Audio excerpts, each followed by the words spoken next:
I'm excited for our guest speaker today. This is another episode of the SSD podcast, or Spend the Same Dollar Twice, where we talk to people about different examples of leverage, or talk to people about different examples of success. And within the SSD podcast, we have we have a part of it where we talk to people who are already successful in business, and we talk to them about how they reach those pinnacles of success. So today, I'm excited to have this brother because this brother that we have on the line, he has built a community of over 10,000 plus people. So I'm not talking about following, I'm talking about a community, right? That means people that are interactive and dealing with you on a regular basis. That's one. He has a business empire. He is big about family. He takes care of his family. He's big about his brothers and sisters. He's big about his parents. So, I got a chance to learn all that about this brother. And so because of that, I felt it was only right to interview him and find out how to get in the mind of Brotha Truth. All right. Appreciate it. Yes, indeed. Yes, indeed. So, Brotha Truth, I know I've mentioned a little bit about you, but do us a favor. Please let the people know who you are and what you do for those people who don't know you. Okay. Well, I do quite a bit of things, but just for the main focal point and everything, my original name is actually Cortland White, and but I go by Chief Kelani Ali. That's my title in appellation. It's my tribal name, and as far as what I do and do for a living, well, I'm from Houston, Texas. Let me say that, and I went to Jackson State University, the Jackson State University, and I got a major in business entrepreneurship. So, after I graduated from school, everything that I'm kind of doing now and my purpose and my gift and the path that I got led on, I just kind of took my skills from entrepreneurship and the things that I did and learned in school and, and kind of brought it together with the knowledge and information that we have now to kind of educate the community. But what we do specifically is that we specialize in estate planning, and helping people set up their trusts, their wills, and, and not just doing it for them, but actually teaching them how to do these things for themselves so that they can be self-efficient. That's really the main purpose and the main reason why I created iSelf-Loan Master in the first place. And it was just more so about, coming up when I was in college, we actually invented a headset.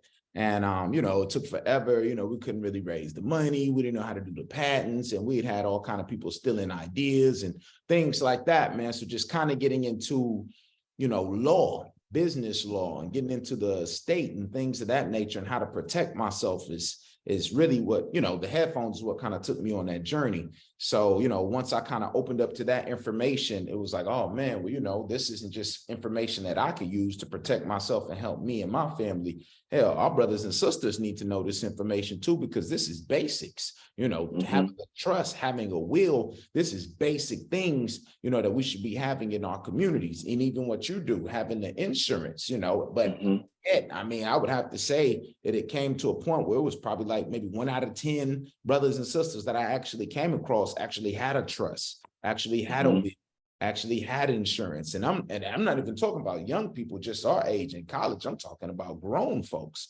So, that's what kind of inspired me to get on my path and my journey with, starting iSelf-Loan Master. And really the key to entrepreneurship is just finding out how to make a profit out of what it is that you're passionate about. And I was just passionate about helping my people, helping my community. And, so like I said, I took those skills of entrepreneurship and I put together a whole website, tried to make it look nice, make it look pretty, and, did my own little recordings and everything like that. And just, eventually created my own curriculum.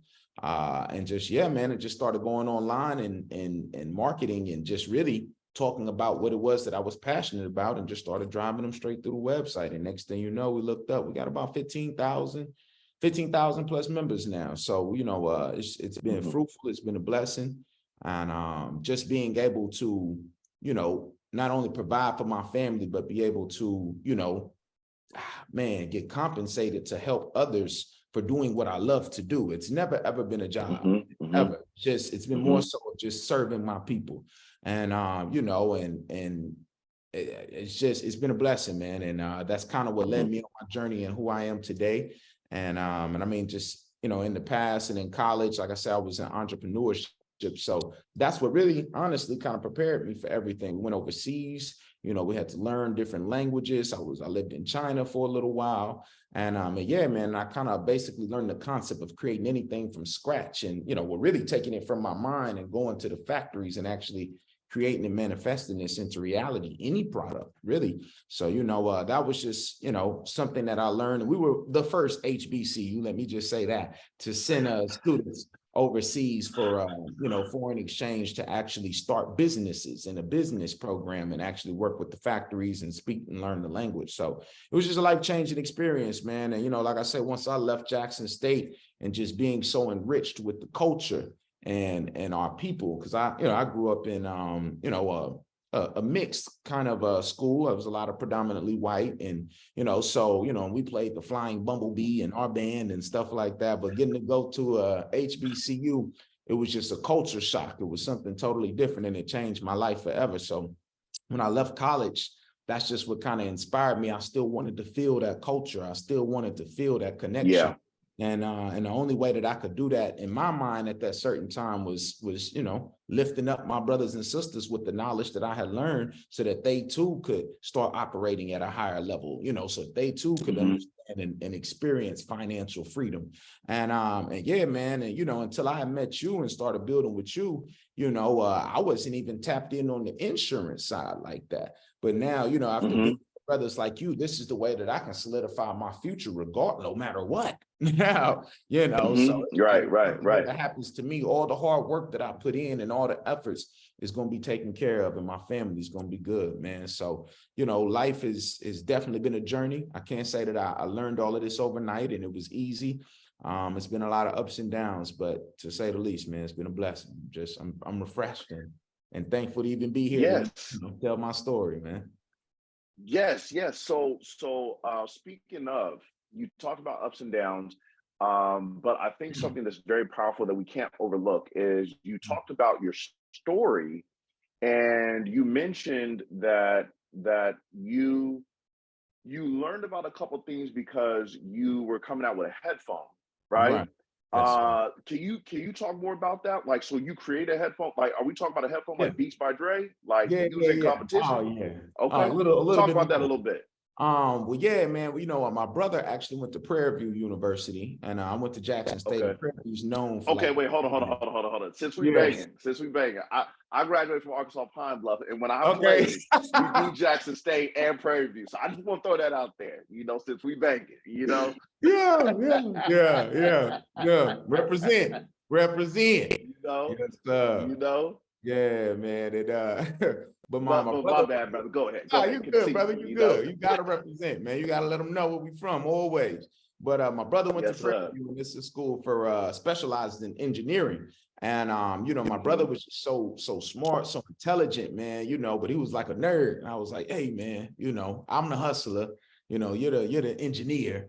I have an idea, and I got this iPod one day, literally just an iPod from the store, and I got a pair of wired headphones. I was like, bro, I'll pay you $100 right now if you could somehow integrate this iPod into the headset. You know what I'm saying? My brother went into the dungeon in the garage, came back about 4 hours later and had that joint hooked up, had a Bluetooth connected into it, cut off the wire, it was wireless, and he had the smart chip integrated into the headset. And we had created something that was anew, man. I like to always think and use the concept, integration is the new key to innovation, just what we can create and put things together to create new inventions and things like that. Like, back in the day, we had those regular cell phone that were walkie-talkies, but now they put the video record, put everything all in one unit. And that's exactly what we kind of did headsets too as well. So, after we designed them and, it was my job to go out there and raise the money for them and, all these other kind of things. But as we were exposing ourselves in the product, man, we had different people that were, stealing certain parts of our ideas, because we had the full size Bluetooth headphone at least 2-3 years before Beats did, you know what I'm saying? So, we're out here at business competitions in Silicon Valley and Charleston, South Carolina, exposing ourselves, but we didn't really know much about, patents. We didn't really know much about utility patents, design patents. What's the difference, the look and the functionality? So when I had first gotten my first patent, man, it was just for the design, just for the look, not understanding that people could, undercut me and actually, change the lookup and actually take some of the actual functionality and try to, patent that.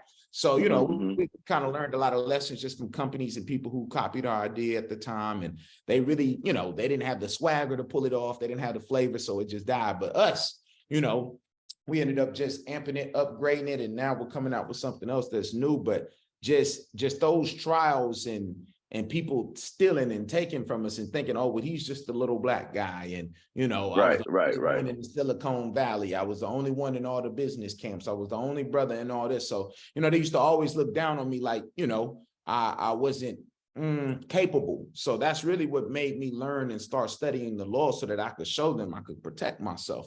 And yeah, man, I just ended up being able to create multiple other businesses out of that paved the way for me to actually get my headphones now. So, I mean, yeah. And so it's funny you mentioned that. For those who don't know, because we might be having somebody that's inspired, that's a little inventor themselves. Yeah. What is the difference between a design patent and what was the other type of patent you called it? Utility patent. Yeah. See, I'm not very familiar with that part myself. It's all good. I know some attorneys that are though, but that's difficult. No, but they got different kind, and I forgot what the third one is. It's like a plant patent or something like that. That's the one where they actually like patent like it's a medicine or something like that you've created. That's a different kind. Oh, yes. But you have the design patent. That's a patent and invention. That's a patent for an invention and a certain look, how it looks and what's the style, the certain, if it's a jacket and it has two zippers up the front or whatever, that's a look. You know what I'm saying? Now, for us, when we were dealing with a utility patent now, that was more so for the functionality of the product. So one just covers the design of the headphone, which was cool. It looked a certain way, and we basically patented the look of it. But we needed to patent the capabilities of it being a smart headphone device, it being a device that could download apps and a device that could, everything all right here in your headset. So we had to go back and actually patent the functionality of how this headset worked compared to just the look of it. And just again, learning more about law as I got older, man. Once I learned how to set up my own affairs, learn how to set up my own trust, we realized we didn't even have to go through the state to do a patent. You can actually patent through your own family trust, put this on public record, everything like that. You just need a date and a time and a certain place where you put this on public record in their system, in the county or whatever, that you claim this filing and say, yo, on this day I created this and I'm putting it on public record. It's just like a public filing, anything else, but it's coming from my trust. And if anybody tried to steal it now, we can go and get them as a tribe. You know what I'm saying? Like, it's on public record. We had it dated. And yeah, man, we don't have to go through their systems is really what I was finding out about all of this to get the remedies and get the things that we want to get done lawfully, because there's regular English common law. We can just operate with that and, and protect ourselves and build for ourselves, man. So yeah, man. Okay. My journey with that and yeah, the different kind of patents there. Now, let's keep building on this story, because I think this is important for people to like zone in on. Yes, you sir. went from graduating college to founding a company with your brother that had to do with headphones, and you guys were looking to see success there, but then some things happened, and then you founded other businesses, and you reached your pinnacle for that moment in your life. Yes, sir. What's that timeline between all of that? Man, you really want to know? I'll be truthfully real with you, man. We first started the journey in 2010. That's when we created the first wireless Bluetooth headphones. We didn't actually create the first smart ones that you see now and stuff like that till 2015. So, but I mean, just the headphone journey in total was, about a good 13 years, man. Wow. Yeah, that's crazy. But yeah, like I said, 2014 is when we came out with the smart model and really started going in that direction. So I would probably say about 6, 7, 8, 9, about 9 years, man. Nine Wow. solid years where we just been on this project and updating it and trying to get it to where we were. But yeah, man, it took me that long to raise the funds and be able to bring in like our first order, first inventory order, because they have, like a minimum quality that you can get. So yeah, man, Right. it just took a while, but yeah, about a good 9 years. And it was worth every moment, second, minute, and time, man. Because the journeys that we learn have been life changing.